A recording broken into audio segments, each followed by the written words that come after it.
ja som Tomáš. Ja som Lukáš. A sme z Realm Production a nejakú tú dobu už fotíme a točíme videá v Enjoy klube. Vlastne od začiatku ako vznikol klub.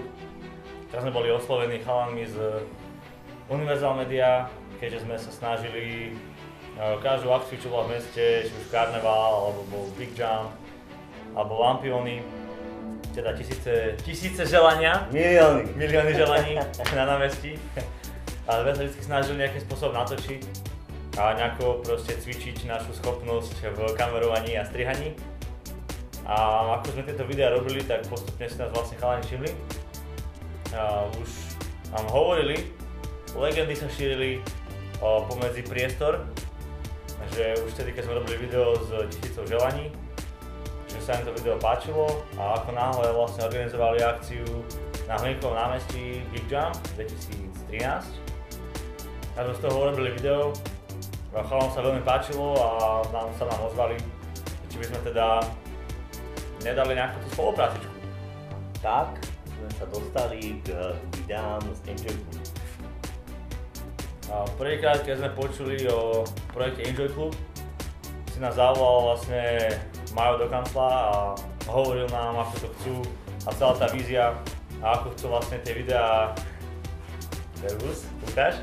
Ahoj Tomáš. Že ako chcú tie videá a že tu sa tak bola to výzva, ktorú sme zobrali a sme uchopili za koreň a tak proste. Už ubehlo 2,5 roka, 2-4 roka. Furt tam robíme. A furt tam sme.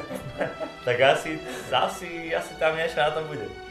No, takže my ako VLN, ja a on, dvaja, nie 4 a ani traja, dvaja. Naše smerovanie je také, že si mi dotiaľ to chceme začať robiť vlastnú tvorbu, konečne sa chceme nejako dokopať. Vlastné filmy, dokumenty, hudobné klipy a reklamy. To sú vlastne také 4 najväčšie oblasti, ktoré by sme sa chceli venovať čo najviac a už sa nám to začína pomaličky aj dariť. Ešte hlavne tú vlastnú tvorbu nejak dať do najvyššie pozície v našom prioritnom rebríčku. Najkomplikovanejšia veta na svete. A vlastne toto, tam chceme ísť. A potom v budúcnosti by sme možno radi opustili túto úžasnú krajinu a smerovali smerom na západ. Ale to je ešte otázka blízkej budúcnosti. Ja nechcem o tom nejako rozprávať. Dobrý pičus. To je na teba.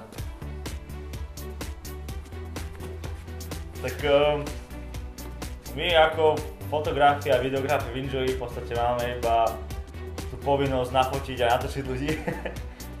Takže to je jediné, čo nejako riešime. No, vlastne ako sme začali točiť v Enjoy, tak tých videí stále nejakým spôsobom pribúdalo.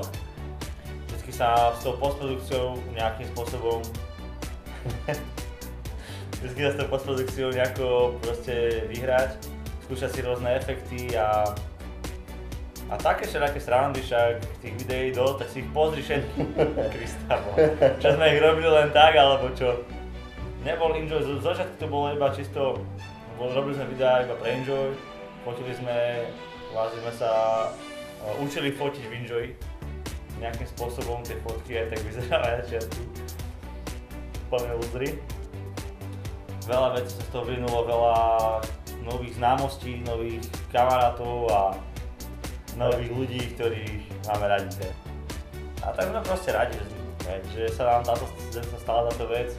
Bolo to super, ako stále to je super a napríklad vďaka Enjoyu sme sa dostali napríklad na miesta ako je Ibiza, alebo sme sa dostali na rôzne točenia reklám, ktoré by sa zrejme ani nestali, keby sme nezobrali túto výzvu naplno.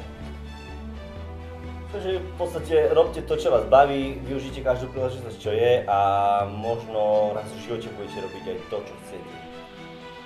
A poďte sa tým do konca živiť. My sme chceli odkázať návštevníkom Enjoy klubu, odkazujeme vám a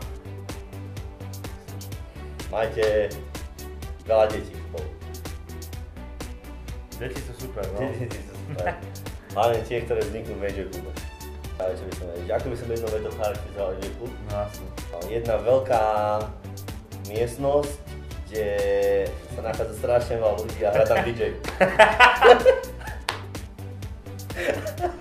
Nepravda.